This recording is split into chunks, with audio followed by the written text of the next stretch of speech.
Hi, my name's Abel Kane, and today I'm going to be showing you how to change a tire and change the brakes. So first, on the hubcap here, you're going to want to get a screwdriver, and there'll be this little slot here where you can stick the screwdriver in. And you want to slowly push down, and slowly move it around until it pops off. Then you want to grab a 4-way, and you want to find the one that fits these lug nuts. Normally when you find the one that fits, you wrap tape around it so you don't have to search for the one each time. Break them loose. You want to break them loose first before you jack up the car, because if you don't, the wheel will just spin. You don't want to loosen them all the way though. You make sure you want to go in a star pattern, because if you start here, then you want to go to here, and then across from there, and back. And same when you tighten it.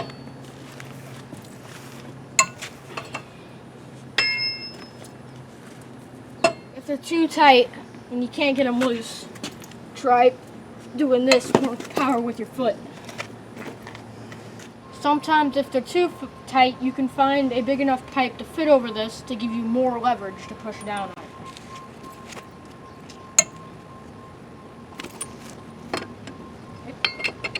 This one. I believe that's all of them.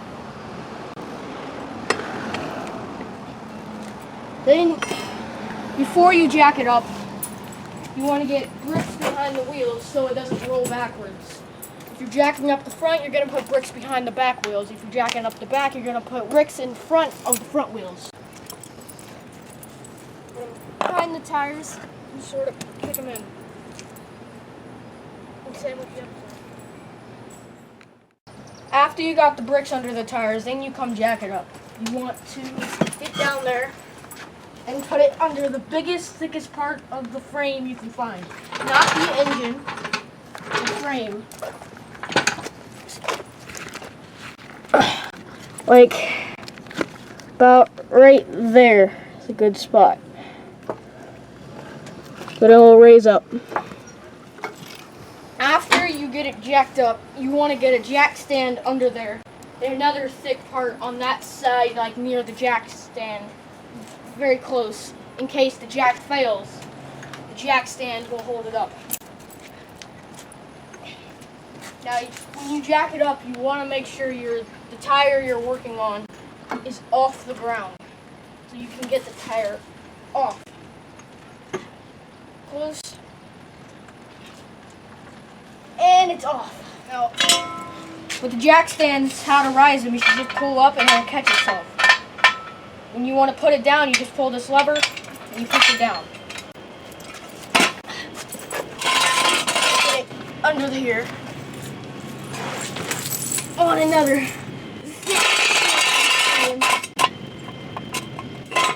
right next to the jack stand.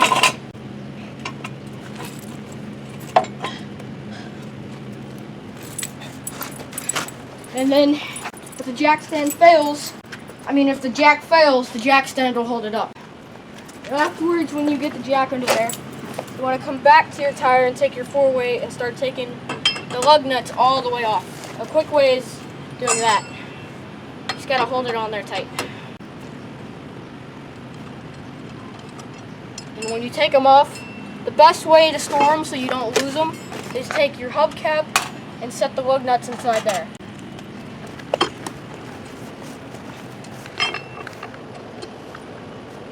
You'll keep loosening them in a star pattern until they're all the way off. After you loosen all the lug nuts and have them inside of your hubcap, you want to take the tire and pull it off. And you roll it out of the way and sort of want to get it slid under the car, because in case the jack fails, this will help pull the car up a bit. Okay. Now you want to get some sockets. After you get the tire off, this is what you need to take apart right here. Right in here are the brakes, and they push against this to stop the car. Now, you can undo both of these bolts right here, one at the bottom, one at the top.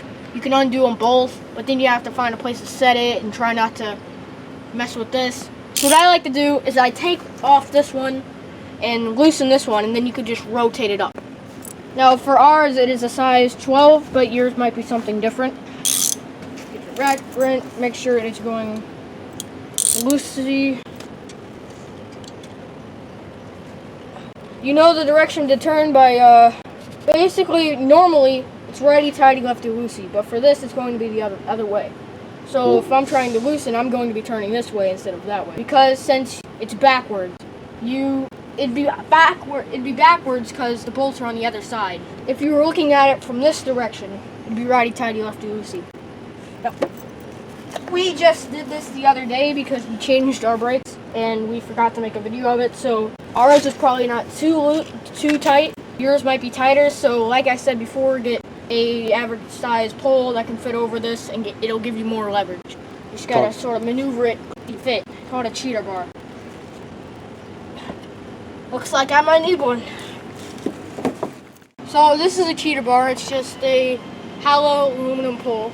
Basically, you put it over your ratchet, and it makes it longer. You put it on there, and it gives you more leverage to turn it much easier. Like before, when I wasn't using it, I couldn't turn this at all. As soon as I used it, it loosened. So lightly loosen that, and then undo this. That way you can just pop it up. There is a bolt right here. This is the bolt you need to undo completely.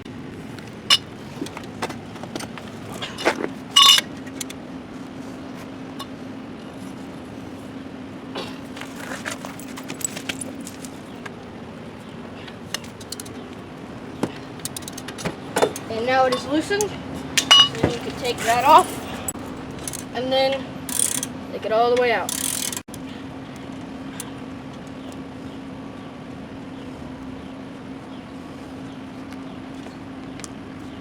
Once you do that, just pop it up.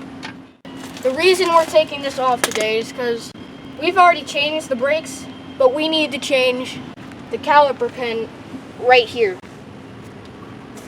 This thing. Okay, back to the brakes. How you take them out is you just sort of slide them out. Some cars have these little clips. Try not to break those. Might need to get something to pry them out. So pop it out. Get that out. The clip came out with it, but you can get that out later. And then, anyway. So, here are what brakes look like new. Ours are a little bit worn here because we've used them already. But they'll have a lot of padding. When you take yours off, if they need change, but you'll know that because they're probably squealing. This probably won't be here. If there is, it's very thin. It'll look like just this part here, not this, just a tiny bit. So then when you put them on, you want to make sure that this side goes out. Like even for this side, it's going to face into the car, and the brake part here is going to face out. But this side, the brake part's going to face into the car, and the metal part's going to face out. How you put them in is, you know which ones they are because of the curve. Like this one is the back one. So basically what I mean by that, see how there's a curve in the rotor here? There's also a curve in these, so they need to go with there on these hinges. You'll just slide in. This one has the clips. Get it out, then you put it on the notch. But you'll want to get it into the notches like that. Now that that's on, you can put this back down. Now normally with yours, you'll have to put a board here. You'll need to get a board on these things here because they're going to push out as the brake wears down to keep the brake against the rotor. These will be about out here. You need to get a board on there and get a C-clamp onto the board and onto back here. Now, you'll tighten it, and the board will push it down, and you need to do it to both. Not sure if we'll have to do it.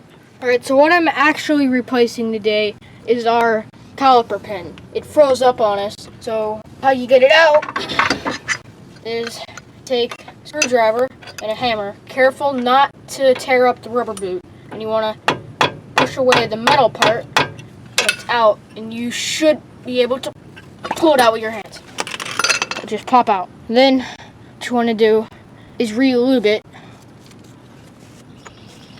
So basically why we're replacing it is because it was frozen. You should be able to push it in with your hand so you can line the bolts up when you do the brakes. We had to get a C-clamp and crush it in, and it shouldn't do that. It should just go like this. So now, open this. Right, so we're going to put a new pin in there because the buildup on it, there's nothing really wrong with the pin. It just has this buildup. If the buildup's not too bad, you don't have to get a whole new one.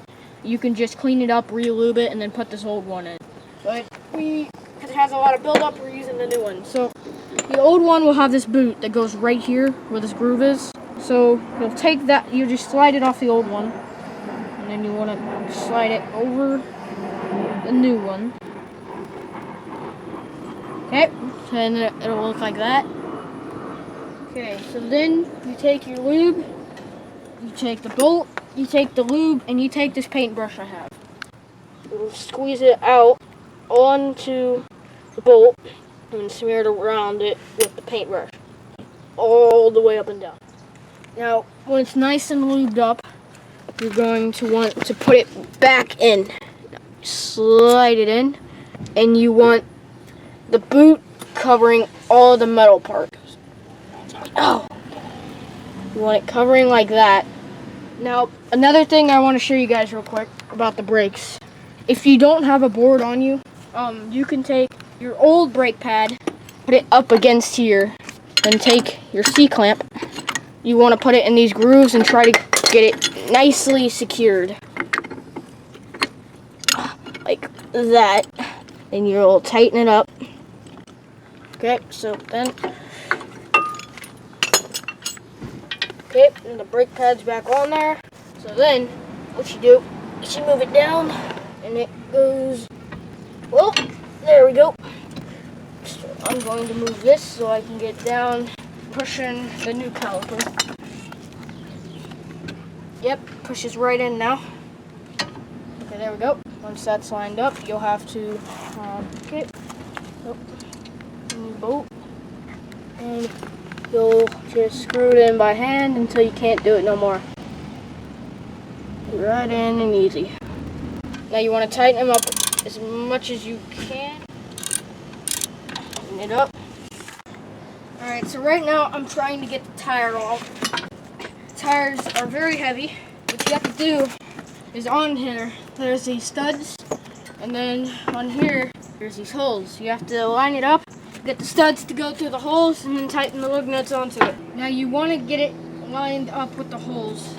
The tires are very heavy, so you don't want to really lift the jack the car up too high. So you only have to lift it up a little bit and then push it in like that. The lug nuts, as you notice, they smooth out and come to a point. You want to put it on that end first. Now you want to make sure not to cross thread them, and remember, righty tighty, lefty loosey. Now you want to do it in a star pattern once again. Because when you tighten others will become looser again, and you have to go back and tighten them. Now reminder, you're going to tighten this as much as you can until the wheel starts to turn. But once the wheel starts to turn, you have to lower the jack. After you lower the jack, you have to retighten them again, because then other parts will become looser and it'll be more on solid ground, so then you can tighten them all the way. Now reminder, before you lower this, you have to get the jack stand out of there, because you can't lower the jack and then try to get the jack stand out from under there, because that'll end badly. So then, how you loosen the jack, you pull it down a little bit. You want to turn it left to loosen it. Tighten it up. And reminder, after you get these lug nuts tightened all the way, you have to get the bricks out from behind the wheel. Alright, so to put the hubcap back on, you have to look at the hubcap, and there'll be this little gap here, right here. And then on here, there'll be a little indentation here. Now that is for when it's lined up properly. To get it off, you can stick a screwdriver in there and pry it off. You want to make sure you line these two things up perfectly well. Hit it in. Then it's in.